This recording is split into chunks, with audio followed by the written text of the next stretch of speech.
Alhamdulillahilladzi an'amana bi ni'matil iman wal islam wa nusalli wa nusallimu ala nuril anwar wa ala khairil anam sayyidina wa habibina wa syafi'ina wa maulana Muhammadin wa ala alihi wa sahbihi ajma'in, amma ba'd.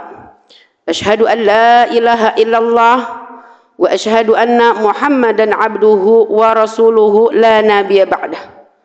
Faqad qala Allah ta'ala fil Qur'anil Karim, a'udzu billahi minasy syaithanir rajim, bismillahirrahmanirrahim.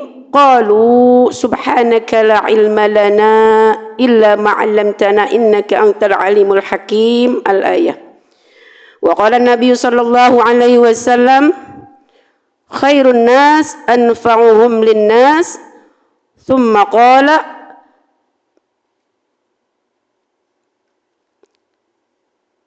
innama bu'ithu liutammima makarimal akhlaq.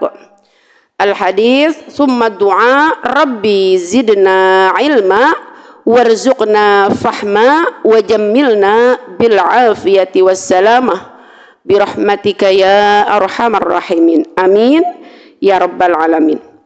Yang sama-sama kita hormati, kita muliakan DKM daripada Masjid Jami Al-Ikhlas, ya, keluarga besar dari Bunda Ustazah Epi dan juga para pengurus DKM, mungkin kawan bapak semuanya, wabil khusus dari keluarga besar juga Bunda Ustazah Bunda Evi, ya, mudah-mudahan semuanya DKM dari Majlis Taklim atau Masjid Al-Ikhlas ini selalu diberkahi oleh Allah Subhanahu wa taala. Allah panjangkan umurnya, Allah sehat afiatkan badannya, Allah berkahkan rizki dan usahanya. Mudah-mudahan segala niat dan hajat dari keluarga besar pemilik dari Masjid Al-Ikhlas ini senantiasa dikabulkan oleh Allah Azza wa Jalla. Amin ya rabbal alamin. Para ibu semua yang hadir, yang cantik-cantik, apa kabarnya? Sehat? Udah sarapan belum? Ada yang puasa? Enggak, Mi, ini Rebo. Ya, alhamdulillah. Para ibu RT, ada ibu RT? Ya, para ustazah, ibu hajah dan calon hajah semua yang tidak sempat Umi sebutkan satu persatunya, namun tidak mengurangi rasa ta'zim, mahabbah Umi kepada para hadirat sekalian. Bersyukur kita berada di tanggal 30 bulan Safar. Ya Bu ya, kita mah taunya tanggalnya, Mi, ini sekarang tanggal 4. Bulan apa? Bulan September, soalnya baru gajian kemarin. Iya, kalau gajian kita pakai kalender Hijriyah, Mi, kagak ngerti. Ya, ibu-ibu kan rada-rada. Ya, apal bulan kalender Hijriyah? Hah?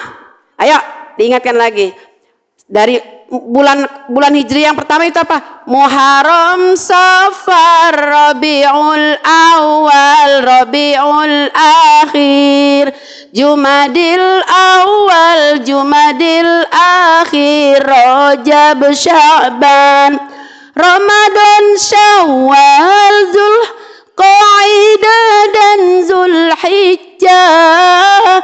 Itulah nama 12 bulan Hijriyah. Iya Bu, ini sekarang mau masuk besok tanggal 1 Rabiul Awal. Di mana Rabiul Awal itu banyak orang yang mengadakan, ya, seperti kegiatan maulid, ya, itu namanya Rabiul Awal. Ngomongnya maulid, karena maulid dengan maulud itu beda. Maulid terkait tempat. Oh, ibu mau maulid di mana? Oh, di sana, di Masjid Al-Ikhlas. Mau ngadain maulid, monggo. Kagak juga enggak apa-apa. Jangan berantem. Ya, kita saling menghargai. Karena menghargai pendapat orang lain itu jauh lebih mulia daripada kita menyalahkan. Ya, cukup kita mendoakan kalau kita enggak mengadakan maulid. Kalau maulud itu yang dilahirkan siapa? Sosok yang agung, baginda Nabi besar Muhammad sallallahu alaihi wasallam. Mudah-mudahan kita selalu menjadi umatnya Rasulullah yang setia, Iman selalu melekat. Jangan sampai iman kita ditukarkan dengan harga yang nilainya murah. Na'udzubillah. Kita minta sama Allah biar iman kita selalu melekat. Islam selalu menjadi agama kita. Dan Rasul menjadi Nabi kita. Allah ridho dengan iman yang sempurna. Mudah-mudahan Allah wafatkan kita masih dalam keadaan iman dan Islam. Keadaan husnul khatimah. Amin. Ya Rabbal Alamin. Baik, mari sama-sama kita buka dengan membaca Ummul Quran suratul Fatihah. Mudah-mudahan dengan wasilah, dengan fadilah, dengan karamah dan keberkahan dari Al-Fatihah ini kita niat menuntut ilmu lillahi ta'ala karena Allah ta'ala. Banyak kan orang ngaji belajar kagak dapat ilmunya karena dari rumah niatnya udah salah. Satu, pengen dibilang rajin sama bapaknya. Ya Allah, saya mah punya istri rajin banget, ngaji mulu. Maka ini ketika kita hadir di sini, yuk kita perbaharui niat kita. Ya Allah, saya niat menuntut ilmu karena Engkau. Jangan karena cincin yang baru. Jangan karena gamis yang baru. Jangan karena tas yang baru. Itu mah hanya sebatas fasilitas yang menjadikan kita lebih semangat. Enggak apa-apa. Bawa. Pakai. Jangan kita mau ke pasar kondangan cakep pas giliran mau ngaji. Bajunya jelek. Jangan, Bu. Ketika kita masuk masjid pakai baju yang bagus. Pakai baju yang indah. Ya. Emang tuh enggak sombong? Enggak. Selagi kita menghargai orang lain dan tidak menganggap remeh orang lain, maka itu bukan definisi sombong. Ibu mau pakai cincin, bererot, gelang, berorok, kagak jadi masalah. Yang penting kita saling menghargai teman kita, enggak sombong. Enggak, itu enggak sombong ya. Maka kita perbarui niat, kita minta sama Allah mudah-mudahan ilmu yang akan kita pelajari pada kesempatan hari ini menjadikan ilmu ini manfaat. Bukan hanya untuk kita, tapi mudah-mudahan kita bisa ngasih lagi, ngajarin kepada anak-anak kita, insya Allah. Dan kita hadiahkan pahala menuntut ilmunya kita di sini yang dari tadi udah pegel banget, udah mingser kiri, mingser kanan, kan ada asam urat nih. Udah puyeng, tiang mana tiang? Tembok mana tembok? Mau ngapain? Mau nyindir? Enggak apa-apa, Bu. Ya Allah, kita hadiahkan pahala menuntut ilmu kita buat siapa? Pertama buat orang tua kita. Ya, hadiahkan orang tua kita Fatihah. Karena yang namanya Fatihah, orang tua apalagi yang sudah enggak ada. Sampai, Bu, ya Allah saya niat menuntut ilmu, saya niat memberikan sedekah jariah walaupun 5.000 atau 2.000, ya Allah saya niatkan pahalanya buat orang tua saya. Insya Allah sampai, ya Bu ya. Kata Rasulullah, ya Ali, shadaqtu ala mautakum. Bersedekahlah kalian atas orang-orang yang sudah wafat. Ibu duduk di sini bagian dari sedekah kita. Hadiahkan pahala menuntut ilmu kita buat orang tua kita. Maka ketika kita di sini 1 jam, 2 jam, orang tua kita itu yang lagi disiksa. Apa kata malaikat penyiksa? Kenapa engkau menghentikan siksaanmu? Aku menghentikan siksaanku karena ada keluargamu yang memberikan hadiah untuk. Masya Allah, Bu. Ibu di sini itu orang tua ngelihat, Bu. Maka ketika kita wafat nanti, kita karena nggak tahu, karena rasanya kita masih hidup. Hadiahkan Fatihah ini, menuntut ilmu ini, buat orang tua kita sudah pulang ke rahmatullah, mungkin suami kita, keluarga kita, anak cucu menantu kita, sahabat-sahabat kita, dan para alim ulama, mudah-mudahan keseluruhannya. Allah ampunkan segala dosa-dosanya, Allah terima amal solehnya, dan kuburnya Allah jadikan raudhah min riyadil jannah. Dan kita yang belajar di sini, kita niatkan agar ilmu kita bisa kita ambil untuk kita terapkan dalam kehidupan kita sehari-hari, dan Allah ridho dengan ibadah kita. Buat anak-anak kita, mudah-mudahan Allah jadikan anak yang soleh serta soleha. Buat suami kita, buat keluarga kita, ayah bunda kita yang masih ada, mudah-mudahan senantiasa Allah berikan kesehatan, keafiatan, keberkahan rizkinya, dan mudah-mudahan segala hajat kita semuanya dikabulkan oleh Allah Subhanahu wa Ta'ala. Dan mudah-mudahan Allah berikan keberkahan buat usaha kita, Allah berikan keberkahan buat rizki kita. Buat anak-anak kita yang sedang belajar, kita doakan mudah-mudahan Allah jadikan mereka anak yang soleh, anak yang solihah, tercapai cita-citanya. Buat usaha kita mudah-mudahan Allah berikan kelancaran, keberkahan, dan doa kita semuanya mudah-mudahan diperkenankan oleh Allah Azza wa Jalla. Amin ya Rabbal Alamin. الفاتحة بالنية القبول والتمام كل سول ومأمول وصلاح شأن الظاهر وباطنا في الدين والدنيا والآخرة ثم إلى روحي خصوصا. Sebutkan almarhum dan almarhum orang tua kita, lebih khusus almarhum yang mewakafkan Masjid Al-Ikhlas, keluarga besar Bunda Ustazah Bunda Evi. Sebutkan almarhum dan almarhumah keluarga besar kita semua.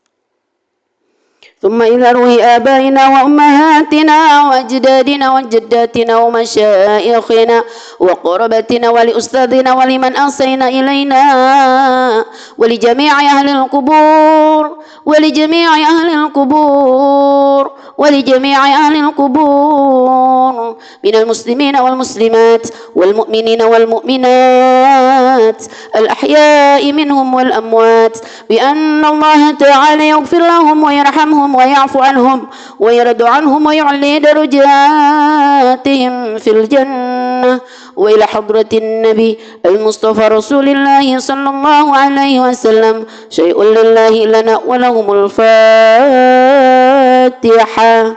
أعوذ بالله من الشيطان الرجيم بسم الله الرحمن الرحيم الحمد لله رب العالمين الرحمن الرحيم مالك يوم الدين إياك نعبد وإياك نستعين اهدنا الصراط المستقيم صراط الذين أنعمت عليهم غير المغضوب عليهم ولا الضالين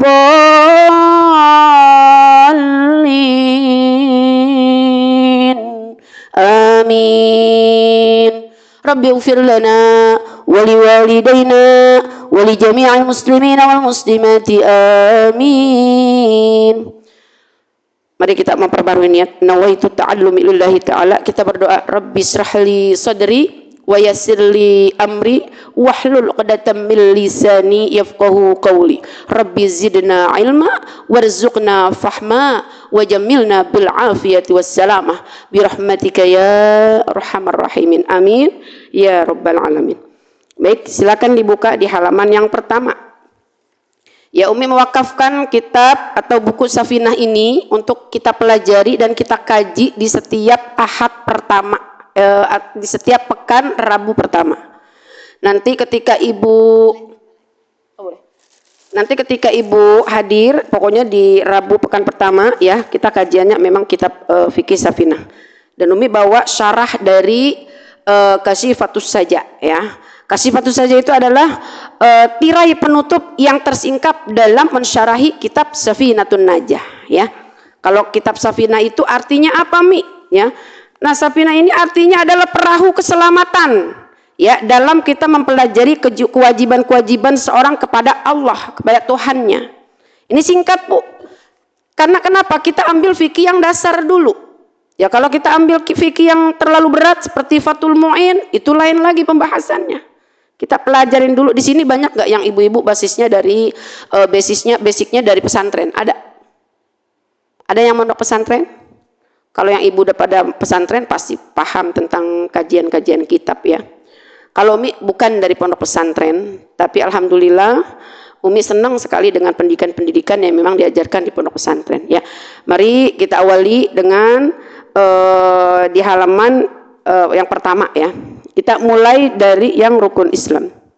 Kita baca bareng-bareng ya, Bu ya. Bismillahirrahmanirrahim. Arkanul Islami khamsatun. Rukun Islam itu ada 5 perkara. Syahadatu an la ilaha illallah. Yang pertama itu mengucapkan 2 kalimat syahadat, menyaksikan bahwa tiada Tuhan selain Allah.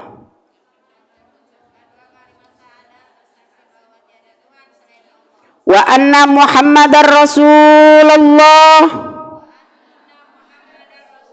dan sesungguhnya Nabi Muhammad itu adalah utusan Allah. Wa iqamus sholati, yang kedua mengerjakan sholat. Wa ita'uz zakati, yang ketiga mengeluarkan zakat. Wa shaumu Ramadan, yang keempat puasa di bulan Ramadan. Wa hajjul baiti man istata'a ilaihi sabila, yang kelima pergi haji ke Baitullah bagi orang yang mampu. Baik ya, ini rukun Islam ya. Kalau anak TK itu apal Bu, Ibu kira-kira nih kalau nggak diuji lagi kayak begini, diingetin kayak begini, ini kira-kira yang memang udah lama banget apal kagak? Lupa. Ya kita tuh apalnya cabe harganya sekian, bawang harganya sekian. Nah kalau kita nggak apal, ntar kalau dikasih duit sama suami, Pah kurang. Itu ibu-ibu mah hafalnya. Maka ini buku ini, kitab ini adalah penjelasan-penjelasan yang sangat ringkas. Ibu boleh mencatat, pindahin itu sebagai oleh-oleh kita ngaji hari ini. Ya Allah Pak, saya dapat rukun Islam, nggak apa-apa saya ngaji dari awal lagi karena saya nggak sempat mondok pesantren. Lah ibu zaman sekarang, ibu mau sekolah SD udah ditolak, ibu mau sekolah SMP juga sama ditolak, SMA ada SMA sama. Lo udah kagak diterima Bu, lo udah kawakan ya Bu ya. Tapi yang namanya di majelis taklim udah nggak ada kata batas expired, nggak ada batas kadaluarsa umur, boleh ibu tetap ikut belajar. Jadi arkanul Islam ya khamsatun, rukun Islam itu ada 5. Ya kalau kita pengen kayak anak-anak, rukun Islam yang 5, syahadat, sholat, puasa, zakat untuk si papa, haji bagi yang kuasa. Siapa belum sholat dor, ya, siapa belum zakat, nanti Allah melaknat, azabnya di akhirat. Itu kalau misal ngajar di yayasan yatim, itu memang kita metodenya pakai lagu, karena kalau anak-anak itu Bu beda dengan kita. Ya kalau saya mami orang udah tua, jangankan pakai lagu, nggak pakai lagu juga udah lupa. Iya, karena memang otak kita tuh udah menua ya Bu ya. Belajar di waktu kecil bagai mengukir di atas batu, belajar sesudah dewasa laksana mengukir di atas air. Ibu kadang ingat ya Allah rukun Islam ada 5, entar kepaduk sandung batu, atau mungkin kita naik Grab, naik motor, ngomong sama emponya, Popo besok gue makan bakso, udah lupa Bu, ditanya juga. Ya tapi insya Allah ibu-ibu sini mah enggak ya, insya Allah amin ya robbal. Rukun Islam yang pertama itu apa? Syahadatu alla ilaha illallah wa anna Muhammadar Rasulullah, wa anna Muhammadar Rasulullah. Jadi pertama mengucap kalimat syahadat. Ibu ya, kenapa dikatakan ketika kita sholat kita itu beriqomat? Ya kita nggak harus adzan Bu, ilokan di rumah mau sholat zuhur, Allahu Akbar, Allahu Akbar. Lah mak gue ngapa jadi adzan? Ya ini kayaknya aliran sesat ini. Nggak harus adzan. Kenapa dalam lafaz iqomat itu Bu sunnah? Karena kita menislamkan diri kita kembali. Bisa jadi kita mungkin tergelintir dari dosa-dosa syirik. Bu, syirik itu terbagi 2. Ada syirik asghar kecil. Contoh, saya kalau nggak minum obat ini saya mati. Itu udah syirik asghar Bu. Kebanyakan itu manusia pakai begitu. Gara-gara saya minum susu kuda liar, jadi saya jadi sehat lagi. Lupa, yang memberikan kita sehat itu adalah Allah, bukan susu kuda liar. Maka ini perkataan-perkataan ini wajib kita perbaiki. Andaikan ketemu teman Bu, sekarang udah sehat. Iya, alhamdulillah. Allah kasih saya sehat. Ikhtiar saya minum susu beruang. Tuh kemarin COVID Bu, ada yang memang gue tergantungan sama susu beruang karena memang bagus ya Bu ya.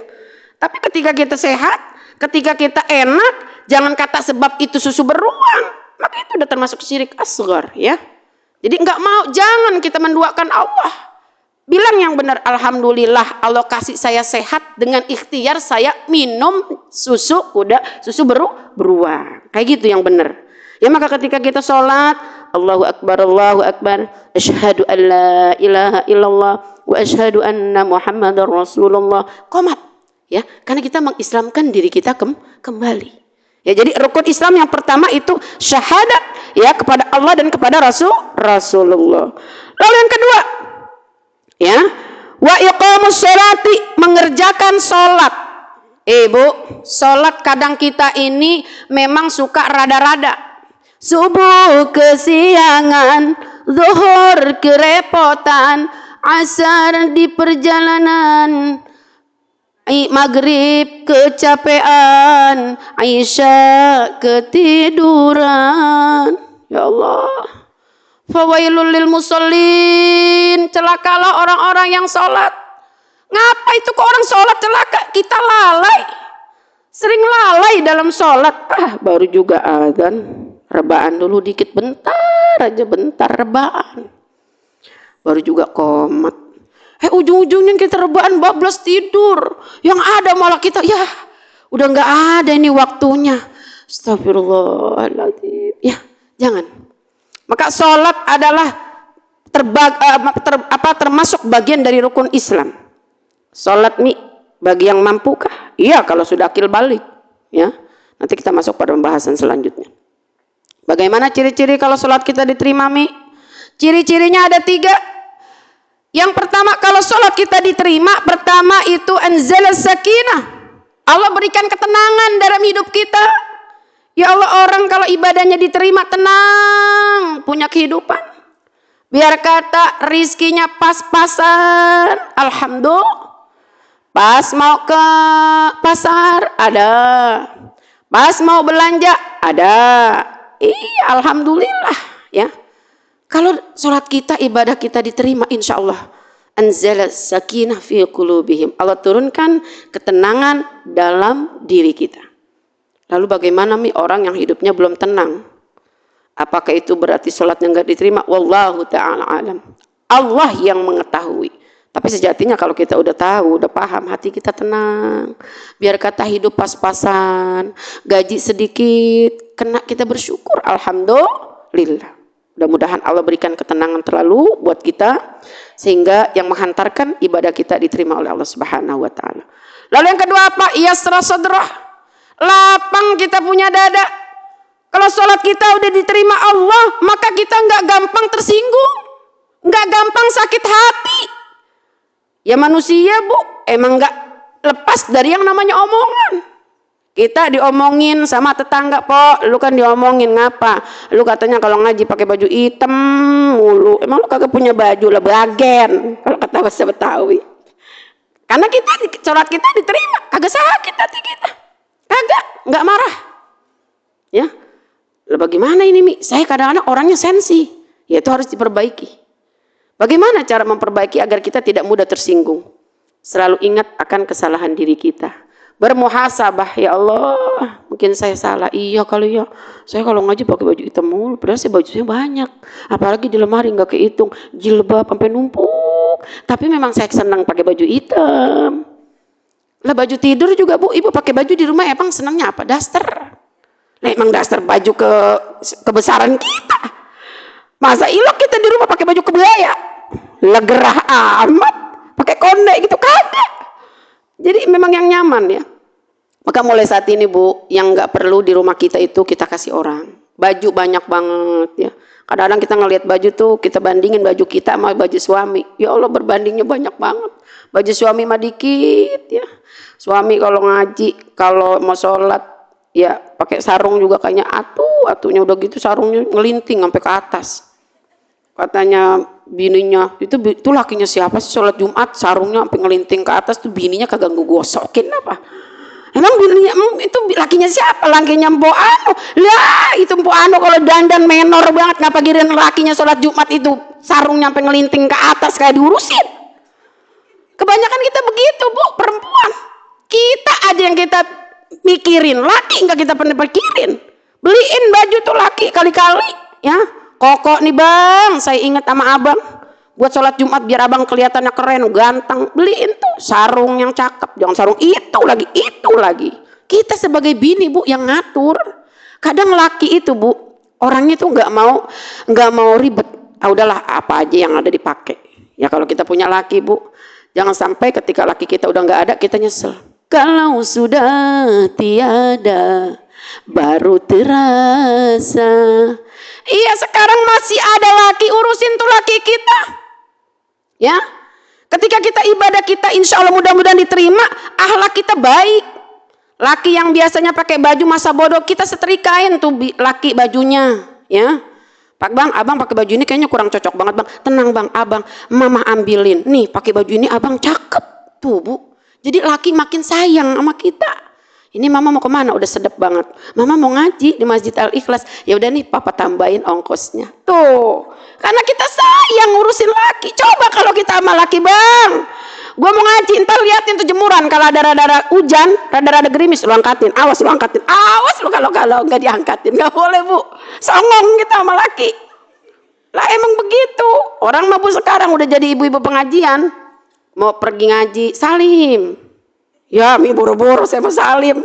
Katanya kalau saya salim, emang lebaran. Masya Allah. Ya enggak bu. Cium tangan. Ya syukur-syukur mah cium pipi kiri, pipi kanan. Lah ngapa ini bini gua? Enggak apa-apa bu. Perbaiki kualitas akhlak kita. Itulah bu yang namanya kita ngaji. Ya, jadi yang namanya al-imanu yazidu wa yankus. Iman itu kadang bertambah ya, wa yankus kadang berkurang. Yazidu bi ta'ah, bertambahnya iman dengan sebab kita taat. Nah, ini kan kita lagi taat. Ntar saya pulang ngaji, saya mau cium tangan suami saya. Udah cium, Bu. Saya kalau pulang ke rumah, itu 5 kali sholat, ya 5 kali cium tangan sama laki. Sama anak saya juga begitu prakteknya. Kalau anak saya belum cium tangan, berarti tandanya dia belum sholat. Habis sholat, Bu. Biasakan 5 waktu 5 kali cium tangan suami. Karena bu istri itu banyak sekali dosanya sama suami. Belum dosa ke pasar bang. Gue tadi ke pasar bawa duit 500.000 bang. Gue mau beli itu bang apa? Jengkol kan bang. Lu nggak tahu aja bang mahal banget bang. Terus cabai bang. Terus sama itu tuh lagi tuh yang paling mahal tuh bang yang lagi di viral di TikTok bang sayuran bang. Udah bang lah kalau 200 bang kurang. Kita minta sama laki. Udah di pasar jengkol nggak dapet. Cabai kagak dibeli kempek. Baju gamis. Apa kata lakinya lah mana jengkolnya mah? Maafin pak, tadi saya naksir kempek. Emang udah 2 hari saya incer tuh di pasar, takut diambil orang. Dosa bu.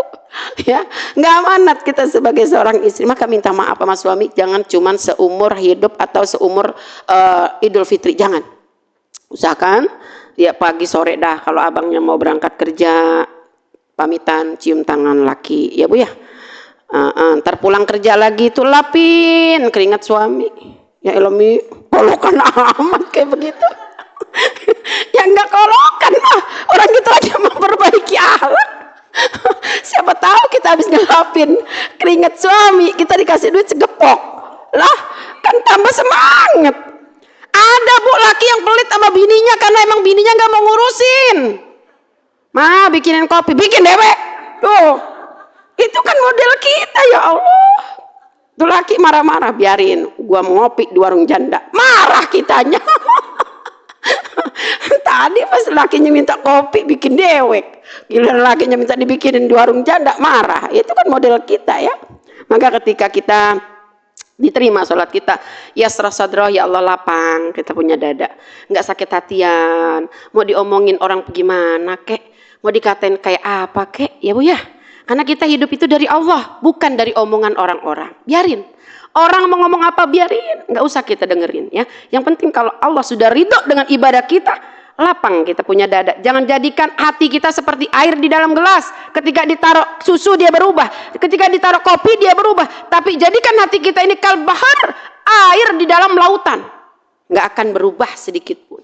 Lagi kata Mpok Ano ngomong begini, lagi kata dia ngomong begitu, gak peduli. Tetap aja kita mah ikhlas, santai, ibadah mah jalan. Jangan kita sakit hati ya. Lalu yang ketiga, kharru sujada wa bukiya.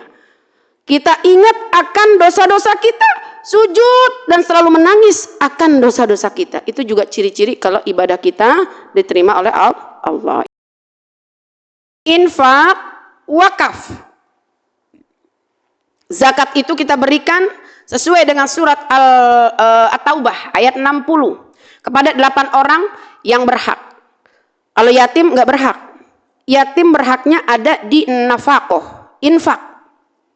Beda Bu, infak, sodako, zakat, ya, dan wakaf. Ini 4 kata, 4 bentuk ibadah yang memang persamaannya sama-sama ngebagi, tapi 4 khusus untuk orang-orang yang memang diklasifikasikan. Zakat untuk 8 orang. Kalau infak untuk keluarga. Nah, yatim di sini masuknya ke infak. Karena yatim adalah orang yang wajib kita berikan nafkah. Lalu bagaimana hukumnya kalau yatim itu miskin? Kita mau kasih zakat boleh, tapi bukan karena yatimnya, karena miskinnya. Saya mau ngasih zakat saya kepada ponakan saya, dia yatim, dia janda, dia fakir, dia miskin, boleh nggak? Boleh, ya. Jadi zakat berikan kepada 8 orang yang mustahik, ya. Jadi di dalamnya buka surat At-Taubah ayat 60, ya. Di situ wal masakin, ya, orang-orang miskin, fakir, kemudian ibnu sabil, ya, kemudian orang-orang yang berjuang di jalan Allah, gharimin, orang-orang yang terlilit hutang, yang bangkrut, muflis, ya. Kemudian banyak, ya, diterangkan dalam surat At-Taubah tersebut, ya. Jadi kita harus mengeluarkan zakat bagi yang mampu. Ibu-ibu punya emas beratnya melebihi daripada 80 gram atau 100 gram, itu udah keluar zakatnya, zakat emas 2,5%. Ibu-ibu punya sawah 1 ton, zakatnya sama 2,5%. Kalau sawah itu bagaimana cara mengairi air? Kalau airnya dihasilkan dari air yang gratis, artinya nggak bayar, itu zakatnya 10%. 1 ton itu bisa 1 kintal. Kita harus keluarkan zakatnya. Punya binatang seperti kambing, ya Bu, ya, unta dan lain sebagainya. Baju pun sama Bu. Ibu punya baju lebih dari 10, zakatin 1. Saya Bu, baju tidur saya cuma punya 4. Tanya HRT saya. Gak pernah saya punya lebih baju melebihi daripada 10. Baju tidur, baju keagungan kita yang mau tidur itu cuma 4 saya. Daster punya 2, piyama 1. Kalau nggak salah daster 3, ya. Tapi yang 1 bukan daster, tetap 4 Bu. Kita Bu punya baju sebenarnya nggak usah banyak juga cukup. Kadang Bu baju banyak, yang kita pakai itu lagi, karena memang nyaman. Ya keluarkan baju Ibu, jilbab, apalagi sepatu, tas, jangan kita jadikan koleksi. Zakatin Bu, keluarin sedekah. Sebelum kita nanti mati. Nah kalau kita mati Bu, siapa yang akan menikmati? Lah kalau kita kan perempuan pasti akan nikmatin istri mau. Lah iyalah, masa ibu suaminya kagak mau nikah lagi lah. Kalau laki-laki apa, jangankan gak ada kita. Ada kita juga matanya masih mau ngelirik lagi. Ya wajar kalau laki-laki lah, kalau kita makan perempuan gak boleh, kurang ajar namanya, ya. Maka ketika kita dibebankan oleh Islam, bagi yang mampu mengeluarkan zakat, zakatin, keluarin. Sendal, mulai kita hitung nih Bu, sendal kita ada 10, ada berapa?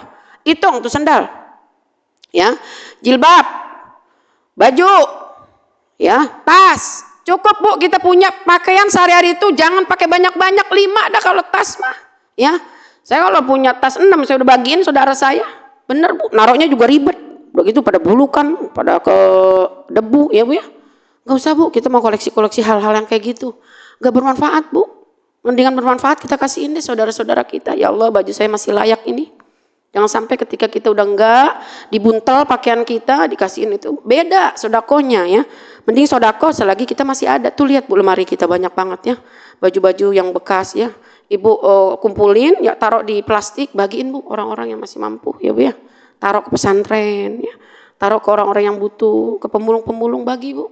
Itu yang menjadi amal kita nanti, ya. Karena ada sejarahnya, ceritanya. Seorang yang sangat pelit, di dalam kuburnya itu ditolongin dengan daun labu yang udah bolong. Asal dia mau disiksa, daun labu nangkis. Cuman gara-gara dia baik sama daun labu, ngasih daun labu sama orang, itu ditolongin. Maka ketika kita pelit, jangan sampai terlalu pelit-pelit banget Bu. Sedekah itu Bu menolak bala. Ya. Ada orang yang mau memang ditakdirkan sama Allah, dia ini mungkin mohon maaf kecelakaan.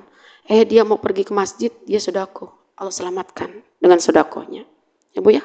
Ibu pengen punya hajat apapun, ya Allah saya berikan ini baju saya buat anak si fulan bin fulan, buat anak yatim, buat ibu ini. Ya Allah saya niatkan hajat saya mudah-mudahan, usaha saya lancar, niatin Bu. Ya, ketika ibu nyemplungin uang buat sedekah, niatin buat apa? Buat anak ibu yang mau mondok pesantren, buat anak ibu yang belajar, buat ibu yang usaha, buat suami ibu yang memang rada-rada niatin. Rada-rada apa ini? Ya, rada-rada males sholatnya. Ya kan ada Bu. Ya, rada-rada gimana ya? Niatin aja sesuai dengan niat kita. Dengan sedekah, insya Allah itu akan menjadi penyebab cepat terkabulnya doa kita. Insya Allah, amin. Jadi zakat yang ketiga. Lalu yang keempat, shaumu Ramadan. Yang keempat itu adalah puasa di bulan Ramadan. Ya, kita puasa di bulan Ramadan itu bagi yang mampu, bagi orang yang haid, dia tetap berkewajiban mengqadha puasanya. Lalu bagaimana seorang yang memang sudah tidak mampu berpuasa, contoh dia udah uzur, udah pikun, nah ini terbebas dari hukuman puasa, dari kewajiban puasa. Tapi bagi keluarganya wajib memberikan fidyah. Ingat, punya orang tua yang sudah tua dan renta pikun, bukan berarti dia bebas tidak puasa. Kewajiban adalah sebagai keluarganya memberikan fidyah buat orang tuanya yang memang sudah tidak kuat puasa. Lalu bagaimana ketika kita sedang hamil, bolehkah kita membayar fidyah? Boleh. Tapi kita enggak bayar puasa? Boleh. Kalau memang kehamilannya itu mengkhawatirkan anaknya. Ya, kalau mengkhawatirkan dirinya cukup dengan kita mengqadha. Nah kadang-kadang kita perempuan tahun ini hamil, tahun besok hamil lagi, tahun depan hamil lagi. Lah emang kita namanya ini ya kalau bahasanya Betawi itu kemi, ya kenyi maksudnya bukan kemi, kenyi itu Bu resel gitu loh, kan udah nggak cocok KB, mungkin karena varises atau apa gitu. Jadi tuh anaknya banyak sampai 9. Ya zaman dulu begitu ya, ada yang 12 anaknya. Jadi setiap tahun itu pasti nggak akan kuat puasa karena lagi hamil, menyusui, maka bayar fidyah. Ambil hukum yang memang memudahkan ya. Andaikan dia mengkhawatirkan bayinya, maka puasa gugur cukup dibayar dengan fidyah ya Bu ya. Tapi kalau dia mengkhawatirkan dirinya sendiri, maka dia cukup bayar qadha ya. Itu yang seperti itu ya. Jadi puasa wajib. Puasa yang wajib puasa Ramadan. Kalau puasa sunnah ya. Itu hukumnya sunnah ya. Lalu yang kelima, wahijjul baiti man istata'a ilaihi sabila. Pergi haji ke Baitullah bagi yang mampu. Bagaimana hukum kalau kita hajinya kredit? Haji dulu, pergi berangkat duluan, lalu bayarnya belakangan. Berarti itu kan belum mampu. Tergantung. Jangan pernah kita mengambil kesimpulan hukum ini haram, ini halal. Kalau kita nggak tahu, jangan kita berbicara sesuatu yang memang di luar ketidakmampuan kita. Kalaupun umroh, ada yang pakai dana talangan. Silakan aja Bu, karena memang dia diperkirakan mampu, ya nggak apa-apa. Kan dia mampunya sebulan sekali saya punya budget gaji saya sekian. Jadi saya mau pergi umroh, pakai dana talangan dulu. Karena saya mampu. Mampunya kenapa? Setiap bulan pasti gaji saya keluar 5 juta. Saya bayar, nggak jadi masalah kalau begitu. Ya, jadi jangan bilang ibu, itu dia pergi umrohnya kagak sah, itu orang utang. Iya Bu ya, jangan kita punya berpikir seperti itu ya. Ya sekarang ibadah memang harus dipaksakan Bu. Andaikan memang ada yang mengatakan pergi haji pakai dana talangan, ada yang membolehkan, ada juga yang tidak membolehkan. Andaikan memang ada yang membolehkan, kita saling menghargai, nggak boleh menyalahi. Kalau kita nggak sependapat dengan mereka, cukup katakan iya, monggo, nggak apa-apa, itu kan hak kamu. Kalau saya sih kagak gitu ya. Jadi kita ngomongnya yang enak deh sama teman-temannya Bu ya. Andaikan memang dia berangkat umroh pakai dana talangan haji, pakai dana talangan itu nggak apa-apa. Sekarang Bu haji itu lama ya Bu ya. Dan juga budgetnya ya Masya Allah ya. Tapi mudah-mudahan yang jamaah Masjid Al-Ikhlas mudah-mudahan ditakdirkan untuk bisa berkunjung ke Baitullah. Baik ibadah haji maupun umroh insya Allah. Sekarang gini Bu, ini rukun Islam yang 5. Saya megang mic ya. Satu, yang namanya kita mengucap kalimat syahadat ya. Ini saya masih megang mic Bu. Ini kita peribaratan aja ya. Nah, yang namanya Islam itu terdiri, rukunnya ada 5. Pertama, mengucap 2 kalimat syahadat. Ya, ambil kita dari bawah dulu. Haji, copot 1. Karena kita nggak mampu. Masih Islam kah? Islam. Kemudian, yang keempat, puasa. Boleh nggak kalau orang halangan nggak puasa? Boleh. Copot dulu. Masih terpegang kan mic-nya? Ya. Haji bagi yang mampu, puasa juga bagi yang mampu. Bila dia sakit, boleh dia menggantinya di bulan lain. Bila dia berhalangan, boleh juga menggantinya di bulan lain. Berarti boleh nggak berpuasa kan? Ya. Lalu yang ketiganya zakat. Ini juga berlaku bagi yang mampu. Andaikan dia miskin, mampu, nggak mampu, wajib nggak? Enggak. Maka ini Islam walaupun terdiri dari 2 masih melekat karena ada yang namanya sholat dan syahadat. Lain lagi sejatinya kalau dia Islam, syahadatnya kagak, sholatnya kagak, saya copot nih dua-duanya, mic masih kepegang apa enggak? Lepas. Maka Bu, sekecil-kecilnya kita menjadi seorang yang beragama Islam, jangan ninggalin yang namanya sholat. Na'udzubillah. Ketika sholat udah mulai kita tinggalkan, gampang sholat mah, ntar aja di rumah. Pokok, gue kayaknya risih banget nih sama pakaian gue. Ngapa? Gue nggak sholat dulu deh. Gue sholatnya ntar di rumah aja. Habisnya gue bawa celana dalam cuman atu. Gue nggak bawa panty liner. Ya udah gitu. Yang sholat, gue sholat ngapa? Gue nggak pakai celana dalam. Terus celana dalam gue kantongin. Sana juga bohong. Ya masih mending, masih sholat. Kan ada Bu, manusia dari sini tuh kita mau ziarah ke makam para waliullah. Sholat kagak sholat ya. Katanya entar aja, katanya sholat entar aja. Lah kagak sholat. Jangan Bu ya. Jangan kita menggampang-gampangin ninggalin sholat. Maka ketika kita gampang ninggalin sholat, maka jangan berharap Islam kita menjadi Islam yang kuat. Zakat, ya nggak jadi masalah. Haji nggak jadi masalah, ibu tinggalin karena memang ibu nggak mampu. Ya, boleh nggak jadi masalah. Ini zakat haji itu kan bagi yang mampu. Ya, antaikan ibu belum berhaji, ibu belum menunaikan zakat, nggak apa-apa. Islam masih tetap kokoh dengan syahadat, sholat dan puasa. Ya, maka kita perbaiki kualitas ibadah kita yang mungkin kemarin kita masih punya hutang. Contoh hutang sholat kodok Bu, bayar. Bagaimana cara ngebayarnya nih? Saya nggak tahu berapa waktu sholat yang saya tinggalkan. Setiap ibu habis sholat wajib sertakan sholat kodok. Sebelum sholat subuh, sholat kodok dulu. Sholli fardhu subhi raka'ataini mustaqbilal qiblati qadoan lillahi ta'ala. Baru qabliyah subuh, lanjut sholat subuh dengan niat adaan lillahi ta'ala. Terus nanti zuhur, setelah sholat zuhur, niat sholat kodok. Kodoan lillahi ta'ala. Kodok terus ya Bu ya. Karena memang yang namanya sholat itu wajib ya. Ya kalau dia sudah akil balik ya. Kalau anak yang masih belum cukup umur ya memang belum wajib karena dia masih belum terkena beban hukum ya. Baik seputar dari rukun Islam ya.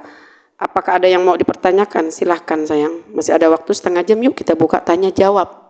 Umi lebih senang kita diskusi, ya Bu ya. Karena mungkin ada problem-problem kehidupan kita yang mungkin dalam ibadah keseharian kita, kok kita kayak ragu gitu ya.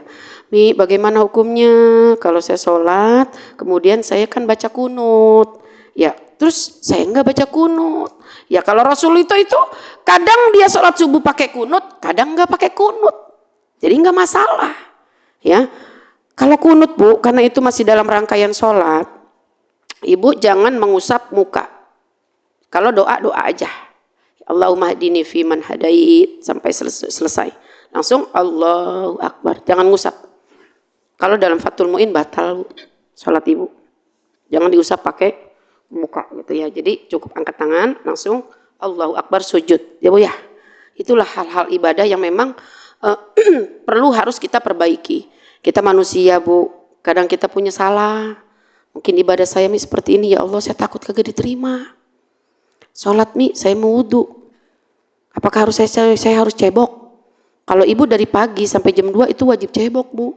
Ibu kan punya mulut 2. Tapi saya kagak pengen kencing Mi. Ya walaupun ibu gak pengen kencing kan kita keluarin ini kotoran dari bawahnya ya. Cebok. Kecuali ibu habis pipis, nah dalam setengah jam waktu zuhur itu nggak jadi masalah, nggak cebok. Ya, nggak jadi masalah. Oke, ada yang mau bertanya silakan. Boleh di luar materi, boleh juga di dalam materi. Yang penting jangan di luar masjid. Karena saya nggak kedengeran. Silakan sayang. Kalau kajian itu memang harus punya pertanyaan Bu dari rumah. Kita catat dari rumah. Ya Allah saya menanya ini gitu ya. Boleh Bu nggak apa-apa. Ya.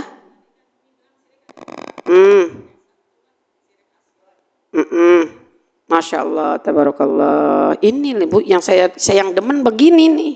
Ketika saya itu menyampaikan sesuatu yang masih kurang, ya itulah sifatnya manusia. Yang kedua syirik akbar. Mohon maaf, minum dulu. Ya, syirik asghar itu syirik yang kecil. Contohnya tadi kita ya minum obat, ya kita ditanya, kita ngelupain Allah. Saya kalau nggak minum susu beruang udah dari kemarin saya bengek ya. Jadi kita ingatnya susu beruang, kagak ingat Allah. Itu syirik kecil. Apalagi syirik kecil, contohnya kita mau naik kereta. Kemudian ini kereta itu udah mau kecelakaan. Pas kita bilang untung sopirnya, ya masinisnya pinter. Kalau masinisnya on, wah kita udah nabrak. Itu juga sama. Syirik asghar, ya syirik kecil. Jadi ucapan yang benar, alhamdulillah ya Allah, dengan izin Allah, dengan keselamatan Allah, kami di kereta, Allah kasih tuh yang namanya masinisnya pinter, mendarain keretanya, alhamdulillah, dengan izin Allah kita selamat, seperti itu ya.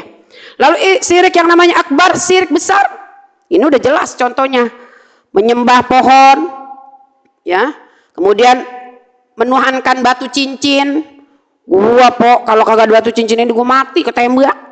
Ini mau dipercaya sama hal-hal yang gaib. Maksudnya bukan percaya dengan hal-hal yang gaib, malaikat bukan ya. Percaya dengan hal-hal yang kita anggap Tuhan, yang kita anggap itu terlalu besar, melebihi besarnya daripada keagungan Allah. Ya zaman dulu itu kan ada pohon besar ya Bu ya, dikasih ancak ya. Zaman-zaman dulu tuh ya ada pohon besar ini pohon keramat nih.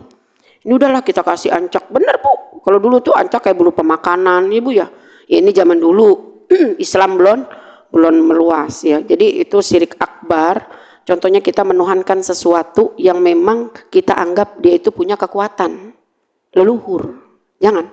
Itu termasuk syirik kepada Allah, syirik yang besar. Maka apa Bu? Innasyirka ladzulmun adzim.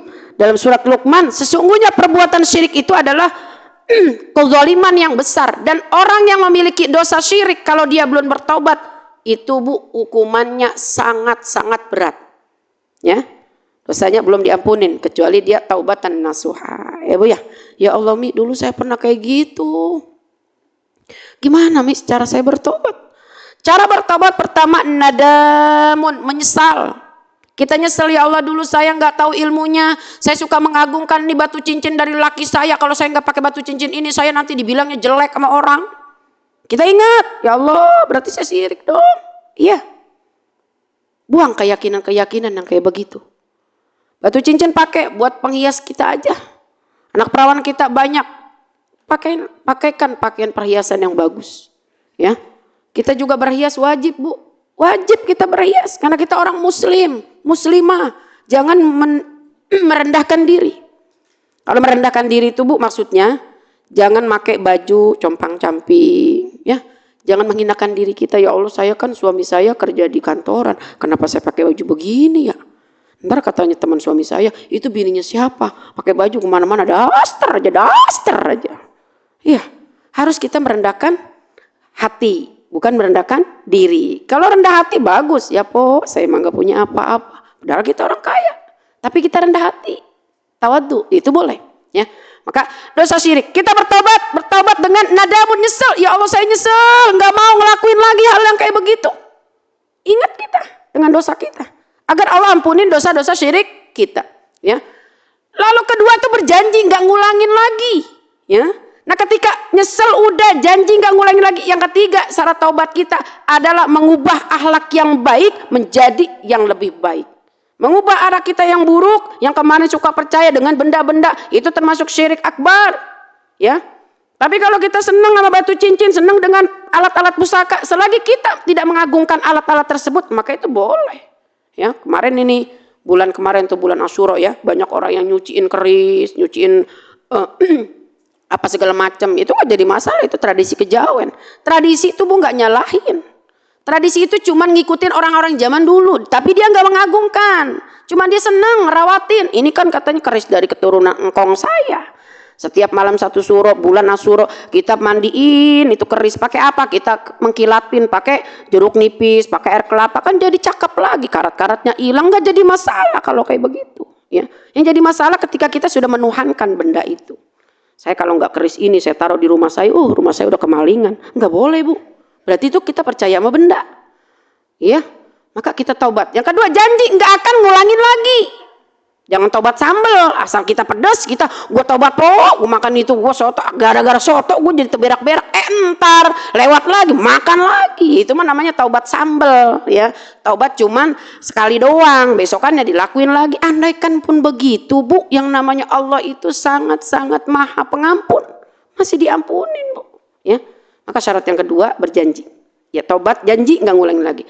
Lalu yang ketiga itu kita memperbaiki diri kita. Dari akhlak kita yang kurang bagus, kita tingkatkan menjadi yang bagus. Dari akhlak kita yang bagus menjadi yang bagus, kita tingkatkan menjadi yang terbagus. Ya, caranya gimana sih Mi? Ambil teman-teman yang solehah. Deketin tuh teman-teman yang suka ngingetin kita. Ya. Janganlah bercermin, jangan bercermin di air keruh, karena tak mungkin engkau dapat melihat wajahmu. Janganlah berteman dengan orang yang buruk tingkahnya, nanti kau terjerat dengan tali setan yang keparat. Kita Bu kalau milih teman, pilih-pilih. Saat ini kita harus cari teman yang ngingetin, Bu, yuk waktunya ngaji di Masjid Al-Ikhlas. Oh iya, kalau nggak ada ibu saya lupa. Bu, yuk kita nengokin orang sakit. Yuk, cari teman yang memang senang dengan perjuangan-perjuangan Allah. Yang senang ngingetin, yuk tahajud, yuk sedekahnya, yuk kita puasa sunnah. Itu cari Bu. Kalau kita belum punya teman yang model begitu, cari sampai nemu. Karena teman itu bisa memberikan syafaat kepada kita nanti di yaumil akhir. Ya Bu ya. Kemana Ustazah Epi yang setiap kali ngingetin saya? No, Ustazah Epinya ada di sono, di pojokan. Pojokan mana? Pojokan, dicari Bu. Ya. Dapat itu nanti syafaat. Ya. Tapi bila iman kita tak meragukan, dengan siapapun boleh kita berteman, dengan penjahat pun boleh kita berteman, untuk menginsyafkan dia ke jalan Tuhan. Boleh Bu, kalau iman kita udah kuat. Ya. Kita berteman sama tukang maling. Pok, lu suka kleptok tangan lu ya? Lu jangan maling mulu ngapa, Pok? Ntar lu kalau ketahuan polisi, Pok, di penjara lu, Pok. Boleh kita nemenin. Tapi dengan tujuan kita nyadarin dia.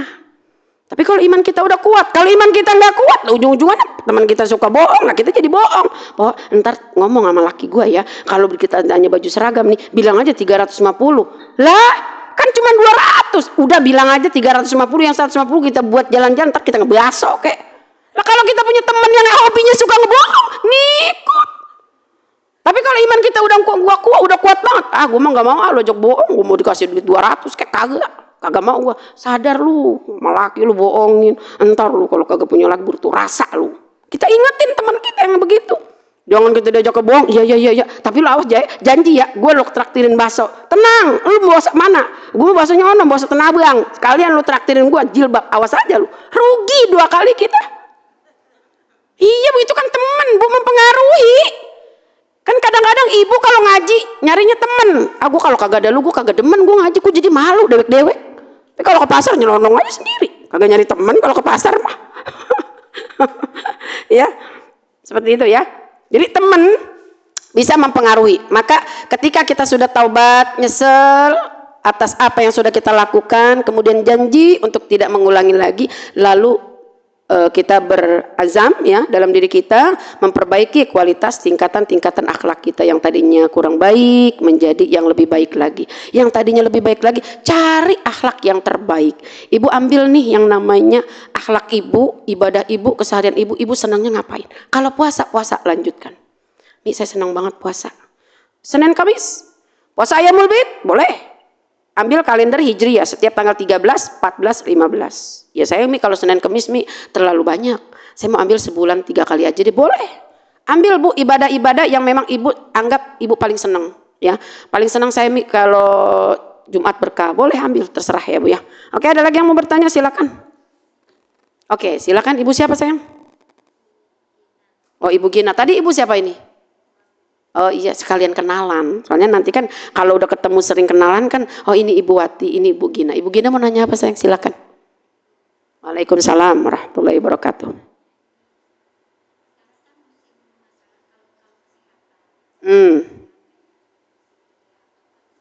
Hmm. Hmm. Iya. Iya, ya. Sekarang ini Bu, masalah kalung, ya tadi itu tergantung bagaimana dari niat kita. Ya, kalau syirik tadi kan syirik akbar, syirik besar. Apakah termasuk kalung? Kita percaya sama kalung itu termasuk syirik. Selagi kita tidak meyakinkan kalau ini adalah dengan kekuatan kalung itu, tapi kita mintanya dengan kekuatan Allah, itu enggak. Alhamdulillah saya ikhtiar. Gitu aja Bu, ini bagian dari ikhtiar. Emang ada sih ya, termasuk Umi juga pakai kalung MCI. Kan ikhtiar kita, pengen sehat. Jadi kita lakukan itu sebagai bentuk ikhtiar aja. Dan kita nggak mempercaya ini sebagai kekuatan kita, yang sebagai kekuatan kita yang kita percaya adalah Allah. Jadi ibu pakai cincin dari MCI, gelang, kalung, itu kita lakukan sebagai ikhtiar kita minta sama Allah biar sehat. Seperti itu. Jadi nggak apa-apa, nggak jadi masalah ya Bu ya. Jadi kalau kayak gitu nggak termasuk syirik akbar atau asghar.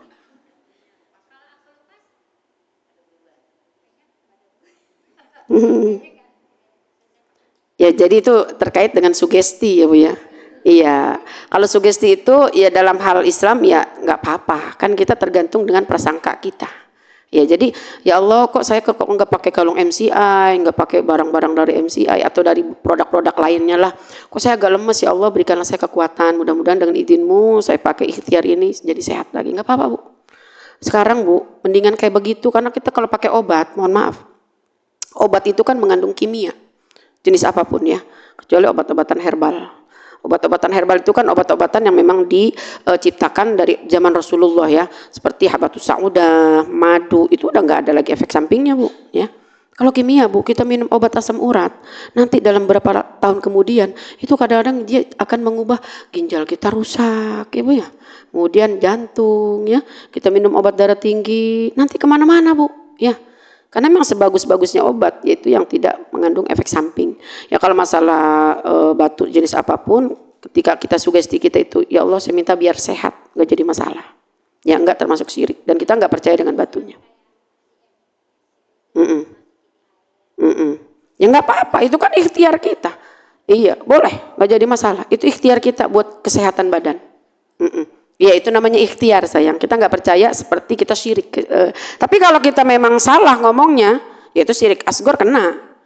Kalau saya nggak pakai ini nih, oh saya udah lemes. Ya, jadi diperbaiki ucapannya. Saya kalau nggak minum ini, kayaknya sih saya kadang-kadang alokasi bisa lemes gitu. Saya mau ikhtiar aja lah, pakai minum ini. Memang Bu, pola hidup kita sekarang untuk menjaga kesehatan, memang kebanyakan itu sekarang dari air ya Bu ya.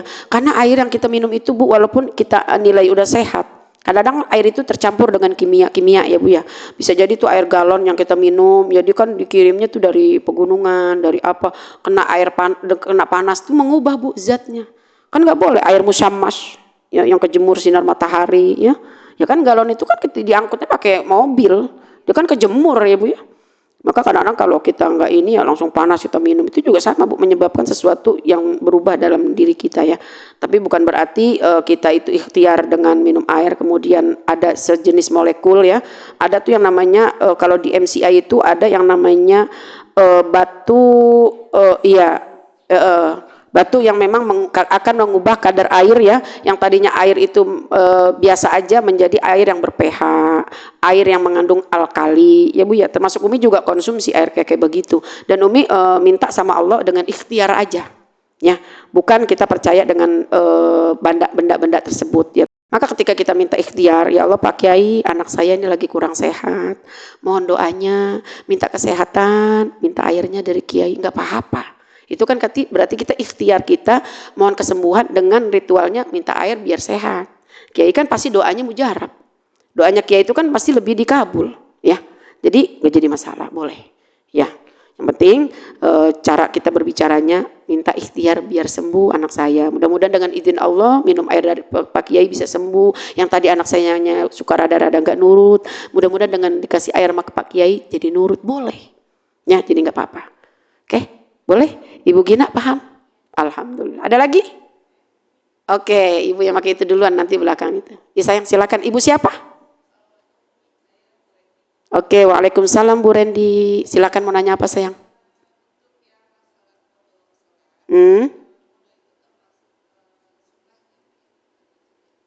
Qadha wajib sayang.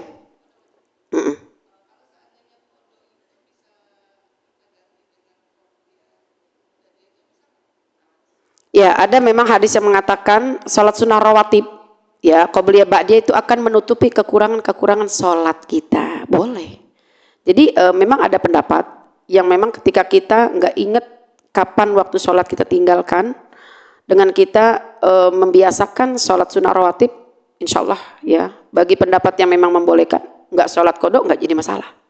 Tapi kalau kita paham, ya Allah tadi saya ketiduran, subuh saya enggak sholat, itu kan baru tadi, itu wajib diqadha saya. Walaupun kita bangunnya jam 8 ya. Sholli fardhu subhi raka'ataini istaqbilal qiblati qadaan lillahi ta'ala. Walaupun waktunya udah di luar, memang kalau qadha itu waktunya di luar. Jadi sholat yang boleh diqadha itu dengan dua sebab. Pertama lupa. Kita lagi hajatan, ya. Hajatan kita memang tamu banyak, ya Allah kok tahu-taunya ini udah asar, zuhurnya tadi enggak saya sholat, ya Allah. Langsung sebelum sholat asar, Ibu qadha dulu sholat zuhur. Sholli fardhu zuhri arba'a raka'atin qadaan lillahi ta'ala. Baru sholat asar dengan niat sholli fardhul asri arba'a raka'atin adaan lillahi ta'ala. Kenapa qadaan dan adaan? Kalau qadaan itu waktunya udah di luar, maka qadha. Kalau adaan tunai, ya hari itu kita bayar. Jadi andaikan memang ibu nggak mau mengerjakan qadha sholat nggak jadi masalah, karena kan ya udah sekarang kayak gini sholatnya juga udah rada-rada gitu ya, mungkin duduk segala ini yang nggak jadi masalah. Ibu kencengin sholat sunnah rawatibnya. Siapa orang yang dawam sholat sunnah rawatib 12 rakaat akan Allah bangunkan rumah di dalam surga. Ya Allah ya Bu ya. Subuh qobliyah ya Bu ya. Qobliyah subuh itu sama seperti kita sholat sunnah fajar. Jangan qobliyah lain, fajar lain. Ada kan yang begitu Bu, ya akibat kagak nanya, ya hukum Islam mau dianggap enteng aja. Pok, gue tadi gue sebelum sholat subuh, gue sholat fajar dulu, terus habis sholat fajar qobliyah, lah boros amat. Ya kan qobliyah subuh sama sholat fajar dia juga. Ada yang nanya bagaimana hukumnya saya sholat sunnah qobliyah subuh tapi belum adzan, kagak sah. Lah belum adzan udah sholat sunnah qobliyah subuh, lah kerajinan. Sholat sunnah taubat kek, apa kek orang belum adzan. Pakai qobli, orang rajin, saya lagi rajin, tetap aja Bu. Maka ibadah sekecil apapun harus ditanyain, jangan kita kampungan banget ya. Orang dulu memang iya, orang dulu tuh Bu sholat Jumat aja nungguin laki. Orang dulu yang kadang sarungnya gantian sama bapaknya. Lah kalau nggak nungguin laki, dia mau sholat bagaimana? Masa sholat kagak pakai sarung? Itu orang dulu, jangan ikutin orang dulu. Orang dulu itu adzan juga Bu nggak ada beduk, ya Bu ya. Masih jauh, masih primitif ya. Kalau zaman sekarang jangan kita sholat Jumat zuhur nungguin laki lah. Kalau laki kita mampir ke warteg pulangnya asar lah kagak sholat zuhur kita, itu salah ibadah yang kayak begitu. Makanya nanya ya maka tadi ya ditanyakan Ibu Reni itu ya, ketika kita nggak qadha ya itu memang ada pendapat nggak cukup tidak diqadha, nggak apa-apa ya. Dan kita yakin kalau memang sholat kita bisa ditutupin dengan sholat sunnah rawatib. Tapi kalau kita fatul mu'in wajib diqadha. Ya, itu memang ada dua pendapat. Tapi kalau memang ibu mau qadha, terserah. Sesempatnya ibu qadha. Ya kalau memang kita meyakini harus diqadha, ya kita nggak ada punya waktu Bu, kecuali buat makan, buat istirahat, qadha terus ya. Tapi kalau memang kita yakin nih, sholat itu yang boleh diqadha itu dengan dua sebab tadi. Sebab yang pertama lupa. Wajib dikodok. Lupa Mi udah 2 hari. Ya Allah, iya Pok, kemarin gue jalan-jalan kemana? Lah itu kata ke masjid. Oh no, ke masjid yang lagi viral ya, yang ada di Sukabumi ya, Masjid Al-Jabar, Sukabumi apa Bandung. Gue kagak sholat zuhur sama asar, gara-gara apa? Gue kagak bawa celana gitu ya.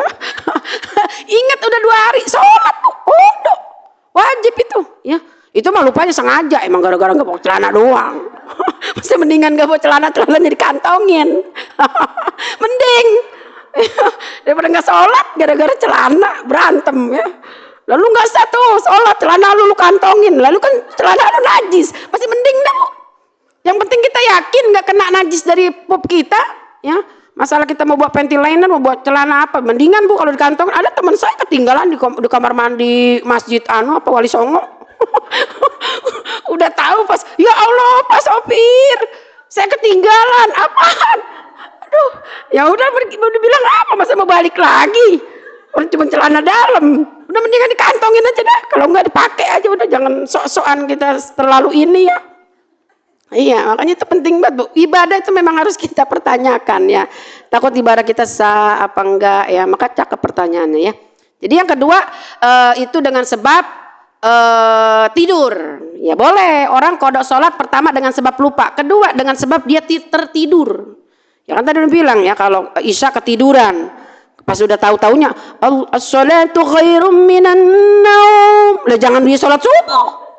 Lah Isyanya tidur, lagian emang kan kondangan kemana-mana, habis kondangan makan nasi, udah itu lauknya kentang sama mie, lah udah gula semua numpuk, udah habis makan melolor.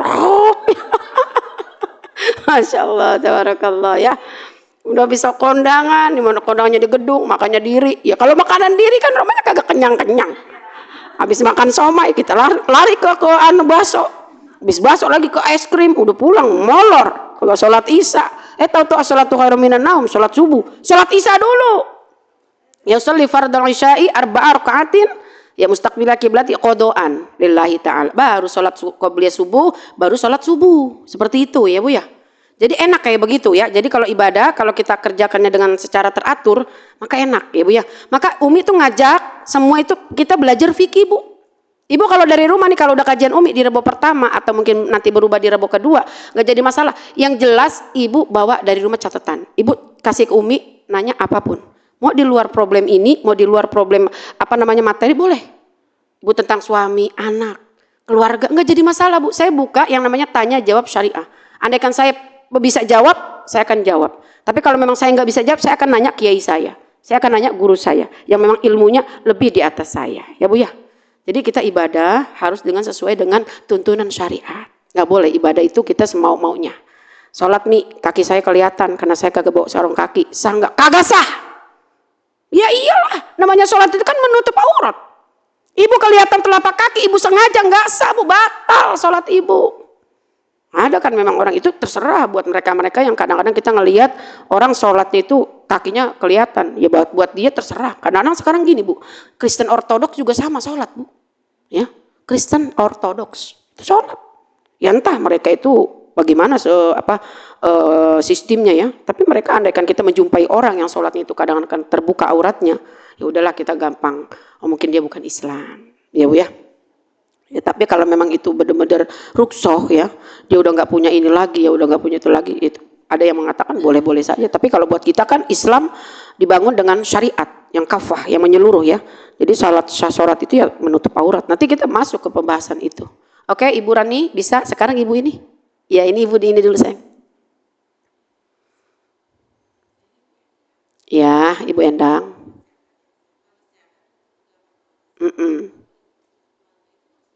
Iya, cakep. Zakat untuk 8 orang buka At-Taubah, surat At-Taubah ayat 60. Kalau infak itu untuk pertama orang tua kita. Ibu, bapak, itu infak. Kita kasih nafkah namanya. Infak itu kan sebutan umum.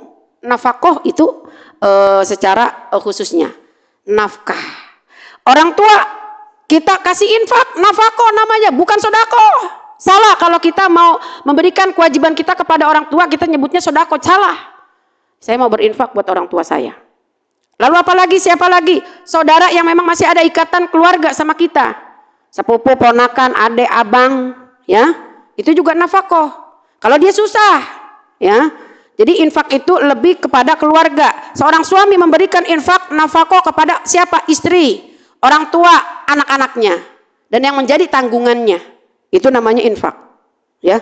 Jadi infak, zakat, sedekah, wakaf itu bentuk pemberian yang memang berbeda klasifikasinya buat siapa yang kita berikan. Ya, jadi infak itu terkait kalau suami berinfak buat istri, orang tuanya, mertuanya, dan yang menjadi tanggungan dia, anak dan mungkin ada adik perempuan, ya. Itu namanya infak, sayang. Jadi khusus kepada keluarga. Ya.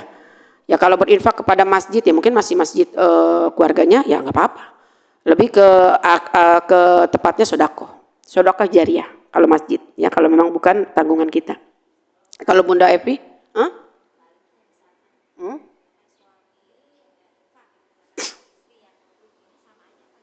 iya sama. Seorang suami belum mampu karena memang ditakdirkan yang mampu ini istrinya. Dalam cerita sahabat Rasulullah, pernah Rasulullah itu didatangkan oleh satu wanita. Ya Rasul, saya ini seorang wanita, kenapa ya saya ini lebih mudah mendapatkan pekerjaan dibanding suami saya. Saya semasa hidup berumah tangga dengan suami saya tidak pernah mendapatkan pekerjaan sama sekali. Jadi memang ada Allah menitipkan kekuatan wanita itu melebihi daripada kekuatan suaminya. Kalau si wanita, perempuan itu gampang Bu nyari kerja. Itu juga sama. Disebutnya sedekah. Kalau istri terhadap suami, sedekah bukan infak. Iya. Tapi kalau emang ibu, seorang istri memberikan kepada orang tua itu namanya infak. Ya karena kan kita punya kewajiban buat orang tua kita ya Bu ya. Kalau kepada suami bukan infak. Karena kita kan istri ini kan kewajiban suami kita. Jadi kita memberikan sedekah. Ya, seperti itu sayang. Ya andai kan memang kita menyebutnya sebagai infak karena kita masih keluarga, boleh. Ya, tapi lebih kuatnya kepada sedekah. Istri bersedekah kepada suami. Nah ketika kita dalam kitab Syarah Qurratul Uyun di halaman ke-33. Seorang istri yang mengungkit-ungkit pemberiannya kepada suaminya, maka apa Bu adabnya? Ya Allah, naudzubillah. Setiap amal solehnya itu dihapus sama Allah. Kita ngungkit-ungkit kebaikan kita sama laki. Dalam Syarah Qurratul Uyun halaman 33. Itu segala amal soleh kita dihapus sama Allah. Maka ketika kita sudah memberikan sedekah kepada suami kita, jangan lagi kita ungkit-ungkit. Jangan Bu. Apalagi siksanya, hukumannya. Maka nanti akan dibariskan, digiring bersama Firaun. Inilah Bu, ruginya kalau orang nggak mau ngaji. Jadi kita taunya cuma dosa doang. Lu jangan ngungkit-ngungkit dosa. Tapi kalau kita tahu hukumannya seperti ini, insya Allah dengan kita tahu, kita nggak mau lagi ngungkit-ngungkit. Sholat kita Bu, dihapus, pahalanya nggak ada. Puasa kita nggak ada pahala. Ngaji nggak. Jadi dihapus semua amal soleh kita sama Allah. Cuma dengan sebab satu dosa kita ngungkit-ngungkit pemberian kita sama laki. Maka ibu-ibu yang doyan pengajian ketika tahu ilmu ini sampai, jangan lagi kita menjadi seorang istri yang sombong. Lu nggak Bang kalau gara-gara gua lu kagak makan lu kan cuma nikah sama gua cuma 2 kolor doang lu. Lu jangan belagu-belagu lu ya. Gua lakukan kita sama laki. Ya Allah, saya berdosa banget ya. Suka ngungkit-ngungkit pemberian saya sama laki, ya Allah. Tapi saya sekarang udah tahu hukumnya. Kagak lagi deh Bang, gua kagak lagi. Gua minta maaf Bang, malu minta maaf. Iya, minta maaf dong sama laki kita. Karena memang zaman Rasulullah ketika ada yang menanyakan seperti itu, teruskan kerjanya. Jadi memang ada yang Allah titipkan suami, yang suami itu ngurus rumah. Kan ada yang jadi TKW, ya Bu ya.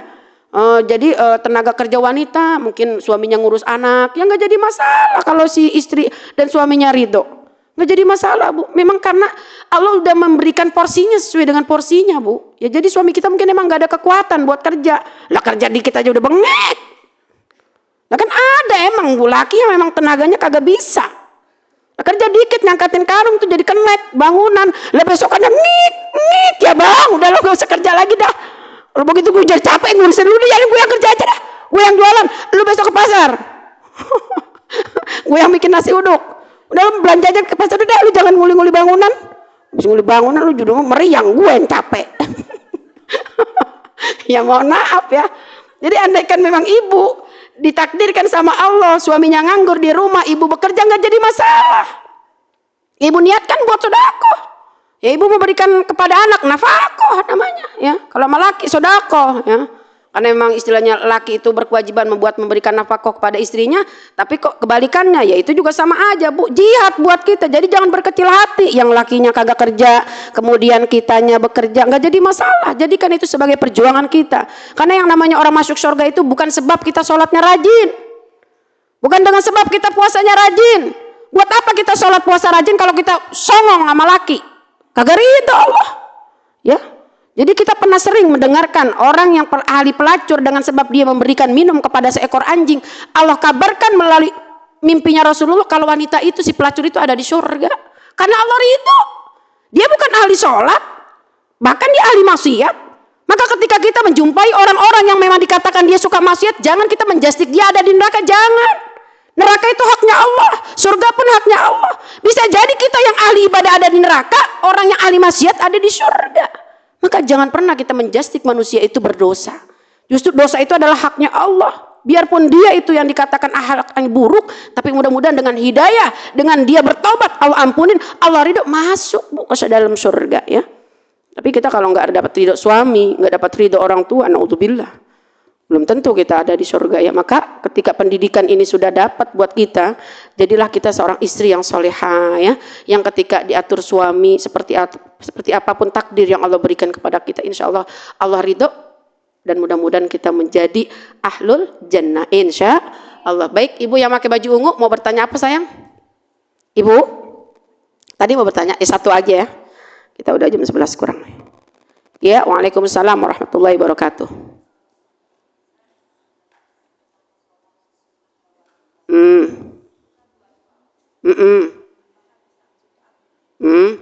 Boleh. Sholat sunnah yang 4 rakaat boleh dikerjakan 1 salam. Ada juga hadisnya. Tapi 1 tasyahud akhir. Ya, kalau sholat sunnah itu tasyahud awal itu hukumnya tetap sunnah. Jadi andaikan kita mau sholat maghrib, kemudian kita mau lanjut sholat sunnah ba'diyah 2 rakaat, itu kan 1 salam, udah pasti. Tapi sholat sunnah witir, kita mau kerjakannya lanjut 5 rakaat.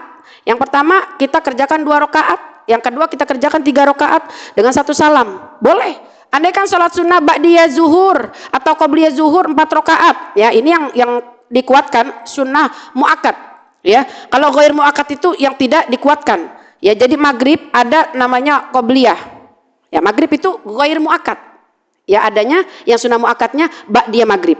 Ya, kalau emang ibu mau mengerjakan sholat sunnah 4 rakaat adanya di qobliyah zuhur, itu langsung 1 salam boleh.